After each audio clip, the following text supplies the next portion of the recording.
I started out as a private and retired as a colonel. So I had a very successful career in the military. I'm a combat veteran, and now I'm an advocate for our veterans.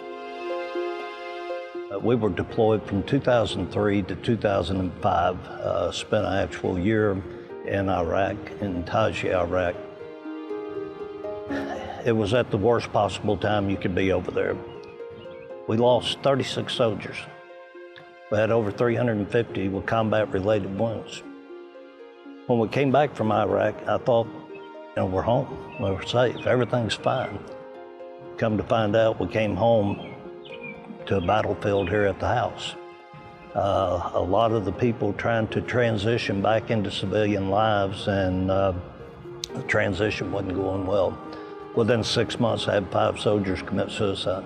I saw attempted suicides, saw families splitting up that you wouldn't ever have thought would have split up. Veterans come back home, couldn't find work. They went from making life and death decisions and taking care of their buddy on their left and their buddy on their right to, what's life about? What does it mean? And they had those struggles. Also found a lot of my soldiers homeless. And after the divorce and after the alcohol and the self-medication and all these problems, it took a lot of adjustment for us to be able to reconnect in our lives. When you deploy, you go overseas to a third world country in a war zone, you kind of get this culture shock. And then after a while, it's normal. Then you come home back to the States and you have that culture shock again. But it doesn't fade so quickly, a lot of times looking back, I go, man, I wish I'd have stayed in because I miss it. There's nothing else like it. But at that time, I was just kind of overwhelmed and just wanted to move on with my life. I really didn't have a plan. Didn't really know what resources were out there. I didn't even know what the VA was.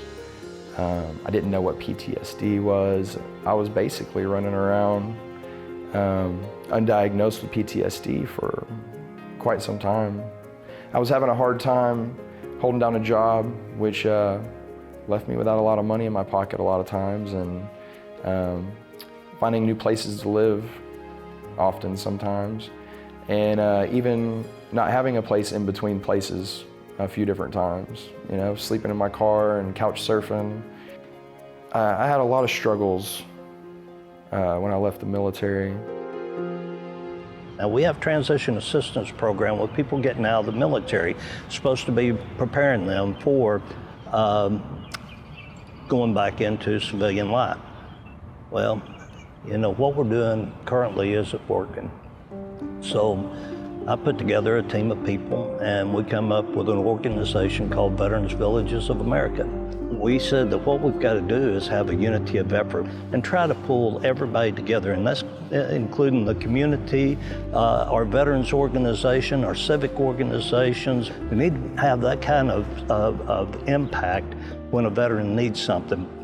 We had a World War II veteran that VA social worker called us about, and she said, well, he's a 90-year-old World War II veteran, and he made a comment today that he's just got to where he can't keep the upkeep on his house. It's kind of running down on him, and he's just not physically able to do it anymore. And I said, well, I'll go out and check on him. When I did, I went out and I saw his house, and you could see through the floors, cabinets falling apart, lamps, electrical, all kinds of problems there. So what we did, we put out a call to the community and all of our strategic partners and veterans organizations, putting this unity of effort together and going out and going in and fixing up his house. It looked bad, and it was terrific the way they done it, and I enjoyed it. Feel like I can't explain it, but it was terrific, and it was a blessing. We had ACO Carpet One came in, put new flooring. We had a veteran who was in the Marine Corps that served in Iraq and now builds cabinets. He came and built brand new cabinets for him. We got new furniture for him in the house. We had the North Little Rock Middle School East Initiative, 8th grade kids that designed a front porch for them to come out and sit on and a wheelchair ramp that was to handicap standards. Yeah, you spent 19 months in Burma, didn't you? Yeah. Yeah, that was probably a rewarding time in some sense, but yet, it's something you really don't want to go through again. No, but I'm glad I made it. I'm glad you made it, That's just one example of what we do. We reach out to the community, we do this unity of effort, we work together, and it's all for one common cause. Hey, we're going to take care of this problem right now, that need, not let it compound to the point that they become a statistic. This is a war, and we're losing this war. We're losing this battle here at home. All these veterans are out here having all these struggles. Let's not forget them. Let's go out here and let's organize for combat. Let's come together and let's beat this thing.